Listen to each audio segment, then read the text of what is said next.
Welcome to Only Drama in the Building, You glorious people. the episode where we have returned after 2 weeks of disappearance. Oh, we are your regular Houdinis. What happened to us? We went on our holiday. So it wasn't for the entire 2-week period. We got really busy. We did actually film an episode that we didn't like. It was a bit crap. It was just a bit flat. Like, a lot of people have actually asked us, how do we pick our topics? Mm-hmm. And each week, one of us just comes up with a topic. And the other one complained, no, I don't want to do this topic. It's true. We spent half an hour trying to convince the other.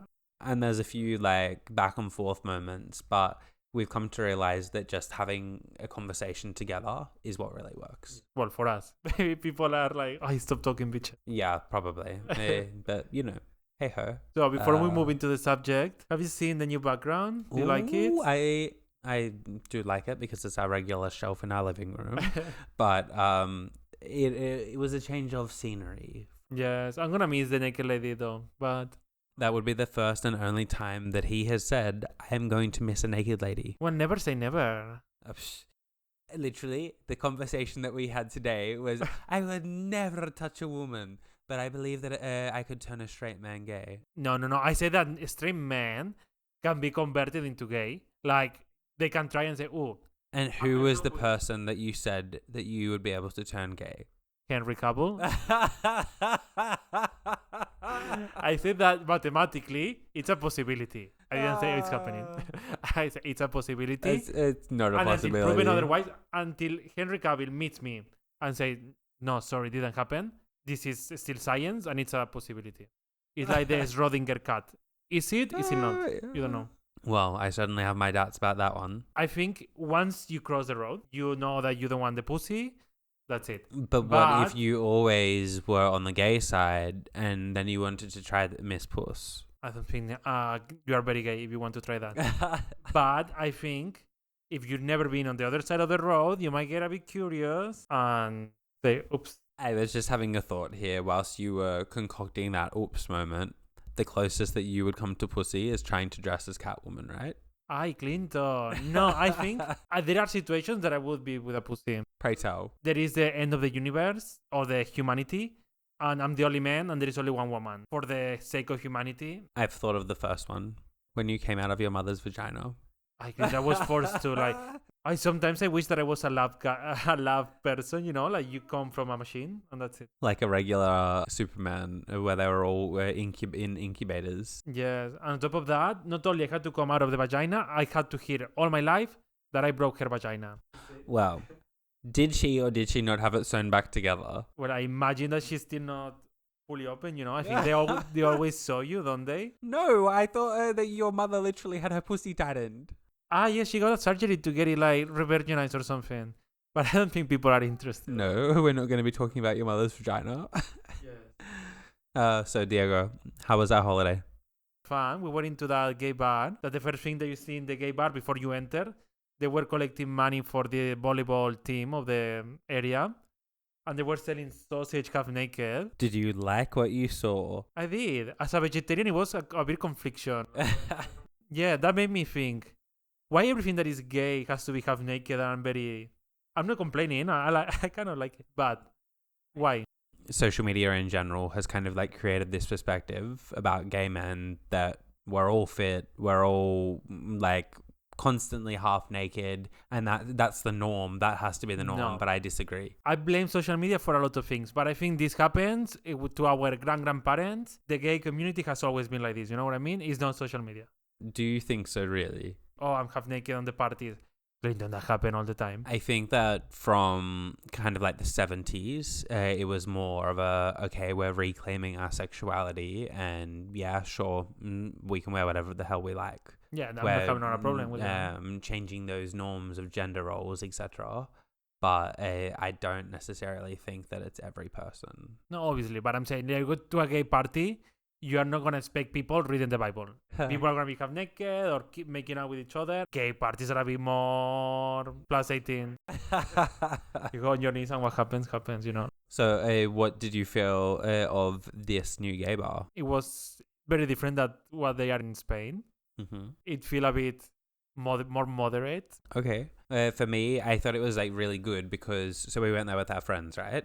And I felt really intrigued at the fact that it's the first open gay bar Yeah. up there on the Gold Coast. I was so shocked. Like, how come there is no more? Yeah, I was like, I did not realize, like, I know that people can be a little bit conservative in some areas, but I did not realize that the Gold Coast was one of them. Yeah, no, I'm super shocked with that. Yeah, big city, fit people, liberated, to my understanding. Apparently wrong. Maybe the people are not conservative, but no one had the idea to open a gay bar, you know? And that's why this one is successful. There is no option. What are your experiences in Barcelona gay bars, though? Because apparently you sounded like, oh, these are quite conservative and moderated.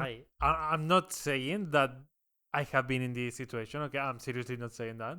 But the gay bars in Spain, they are a bit more full on, you know?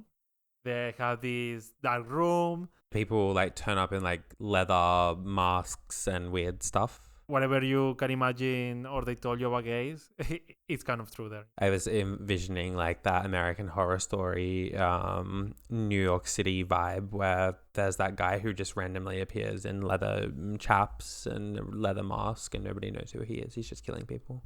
They can kill you in Spain as well. To be honest, though, I haven't been to many gay bars. This was your first experience? No, it wasn't my first experience. So what do you mean? So the first gay bar I ever went into, I didn't realize I was going to a gay bar. I was going to meet up with a guy who I met on an app. And this guy was like, yes, come to this area. We'll go for a drink. And I'm like, yeah, that sounds great.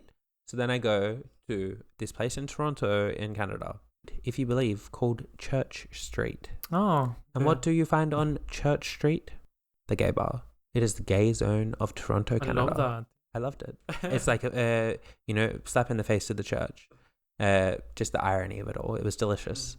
And then I walk in and I'm like, where the hell am I? There's red lighting. Everything's really like dark. A bowl full of condoms. And I'm like, oh, my mother. Where am I going? And I walk in, having this conversation. It was hilarious. And I wasn't even openly gay then. So they're like, oh, you sure you don't want to? And, the hand goes on the leg. And I'm like, no, I'm okay, thank you. Were you lying or you didn't want to? No, I legitimately was like, closeted then. You wanted? He was a good-looking Brazilian guy, but at the same time, I was kind of like, yeah, I'm not really sure that I'm ready to be losing my gay V card. What? My gay V card. Virginity card. Gay virginity. Well, back then I'd only been with women, so it was a case of like, okay, I'm put in a situation where I'm not in my comfort zone. Yeah, I don't remember my first gay bar experience. I just remember like being nervous, but I don't think anything special happened. I think I've been to like one or two in Sydney, and that's it. Clearly, we need to go. They're a lot of fun. I don't know. Last time I went to one, I lost my underwear. I'm kidding, Oh Clinton. my How can you gosh. expect this from me? No. No sex before marriage. Yeah, that was what I did. And that's... Oh, yeah. Clinton. The parties in Spain are like that. Like you go, you lose your underwear, and you wake up That's somewhere. quite normal. So, Diego, is there a part about being gay in Spain that has stuck with you? There are a lot of actually bad things that happened to me in Spain. I think people have this image like Spain, Barcelona, they are very forward-thinking places, being gay is accepted, blah, blah, blah. But that was not the experience for me, especially when I first came out. I remember I went on a date with this boy. I was maybe 17. We finished the date and we were in the metro together. We were just holding fingers like this in the metro in a corner, like nothing... Yeah, something super innocent. Nothing that offensive. And I remember, like, in front of me, there were another couple, like a straight couple. The man was putting the hand under the skirt, like, doing, like, it was very, like, pornographic. And no one gave a crap about that. But there was this group that saw us holding fingers, and they were so offended. They were like, we're going to kill you, you are disgusting, blah, blah. They were coming to us. And I was like, okay, I'm dead. And there was this lady that was this tall. She stood from the seat and said, what are you saying to these boys? Don't be disgusting. She spat on them. And so the boys ran away. So that lady saved us. That's really shocking as well, because from an outside perspective, when we're always sort of sold on Barcelona even, it's very liberal, and it's like, oh, it's a safe destination. Spain is very LGBTQ plus friendly, like, you know. And then I remember when I first told you that, and you were like, what? Spain is not like that. And like, obviously there are people like that lady who are very liberal, very open, very progressive. But then there's still so much of the community that focuses on like this macho aspect, and it just, yeah. Yeah. I think because of that, you never feel safe anymore. Like, you know that not everyone is going to try to kill you, but you are not at ease anymore. I think that happens for me as well, though, in Australia. Like, I've grown up where I see a lot of people that it's like straight away to the slurs of faggot this, gay that. Like, everything is always in a negative context, and it just doesn't make sense. Like, we as people can't help who we love. Like, we're born this way. Yeah, if it was a choice, I wouldn't have made that choice. You know what I mean? So just leave me alone. Like, I'm not deciding to put myself through all of this because I'm bored. Just let me be. And I don't understand, and really cannot understand, why someone could care about who I am with or not. Because I cannot imagine myself going to a stranger. I don't like your girlfriend. She's too ugly, or she's whatever. Like, I don't like her. I would never like think of saying that to anyone, because I don't care. And I don't care what. Exactly right. It is not up to us to put our spin on somebody else's life. Yeah, like you like her, like whatever. Like, yeah, exactly. Go for it. You just said something that really resonated with me, though. In terms of even amongst the gay community, there's so much like putting people down, and like, you know, a jock might be like, oh, you know, that person's super feminine, I'm not interested in that, it's all mask for mask. Or yes, the dating apps on the gay world, they're another thing. Like, they are so different than the straight apps. I haven't not used a straight up, but sometimes I'm talking to friends or whatever, and they're like, oh my god, what is this, or what do you mean? I think it's like what we've spoken about before as well, that there's like a breakdown of tribes and different things. But again, I think that it comes back to being respectful. We know what it's like to be on the outside. Why would we further create segregation? Yeah, I think people sometimes, they don't realize what they do, it's affecting some other people. And do you think that like there's a lot of gay men who prefer to blend that dress code as well, and then there's other men in the gay community that don't like that? Do you think that that's an issue? I don't care how people dress. Sometimes I just get a bit annoyed because people wear these kind of like dresses or whatever, and I don't care that it's a dress. I care that it's an ugly dress. It's like, if you're gonna make a statement, do it right. I don't know, like, whatever. I really don't care, like, whatever. But he says that we can wear whatever, and yet he hates if I'm wearing singlets and shorts.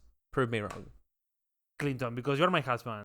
If I put like a carrot to my head and I go all dirty to the street, you would say, Diego, we're going together, like, remove the carrot and take a shower, right?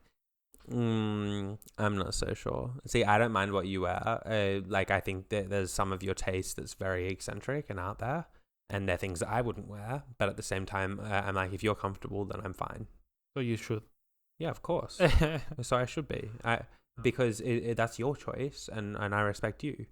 And that's I guess what we were coming from before, about we don't have to agree with somebody else's decisions. We just need to respect them. Yes, but I think sometimes we are into this narrative like, oh, let everyone be themselves or whatever. But sometimes people, they might not know that what they are wearing is not nice. They just don't have the information, you know? So sometimes helping a fellow husband to change the ugly combination of blue and green outfit. You're the one wearing green. This is and jeans. blue. It's not the same. Yeah. And this is yours, so. That's true. That's You're why you wearing look so handsome. green and blue again. Clinton. This is black. This is black. I don't know. and The blue. light is confusing me here. Never mind. This brings me on to controversy time. Controversy time. Da, da, da. So, the first person said, your pet should never be better dressed than you. What do you think? I think that's true. It's very sad that a pet has better clothes than you. I don't think there is anything up for debate. I think it's kind of cute though when you see like the little, let's say like little Spoodle, and he's got his little bow tie, That's so cute. I don't need to wear a bow tie. I'm already cute. So now he's like super, super mega cute. I mean, it doesn't mean that because your dog is cute or you have to dress the same as your dog. It means that you need to be a bit more elevated than an animal. Okay, well, we are supposed to be the most elevated of the animal species, so I suppose that's true. I doubt it. Yes, exactly. Sometimes people are Neanderthals, and that's, yeah, interesting and a whole nother topic. And the second thing on today's controversy time, this person said, furries are not a thing. Fairies as in Tinkerbell? No, not fairies. Furries, as in they pretend that they're an animal, or sorry, I shouldn't say pretend. They believe that they identify as an animal, and it is called furry, as in like I am covered in fur. I heard that there's people that have like costumes of dogs and stuff. Sometimes they dress as cats and dogs. Sometimes they add attachments in places. But yeah, I don't know whether it's necessarily an identification or a personification. I feel like that's where they're broaching like their mental health issues, to be honest, and that's going to be very controversial to say, but that's my opinion. Well, my question is, how do they go to work? Let's say that you work in the bank. But sometimes people bark and stuff. Like, am I going to start barking at people? The third topic of controversy time is a little bit disgusting. This person says raw dogging is okay when you are a single person and sleeping with multiple people. What is that? Where you don't wear a condom. I know you can get diseases, you can get pregnant, you can get someone pregnant, you can get someone sick. You might be killing people with your vagina, with your ass, you know what I mean? Or your penis. Or with everything. Like, no, you don't want to kill people. I think that it is a really risky thing to do, to be like spreading disease, and sure, you might be that person who's completely fine, but Well, like you know. said, you never know, and sometimes things remain undetectable for a longer amount of time as well. So you could be spreading things to all these different people and not even realizing. Well, this has been an interesting conversation. I hope you guys have enjoyed it. It turned from where we went away. We've had a break. We're all refreshed, ready to go again. And we'd like to hear your thoughts and comments. So if you would like to follow us, join us, please subscribe on YouTube, Apple, and Spotify. Yes, and remember, I still have not met Lady Gaga, so please leave a review, leave a comment, help with algorithm. I need to meet Lady Gaga. Lady Gaga. Okay, bye Thanks, people. guys. Bye. Bye.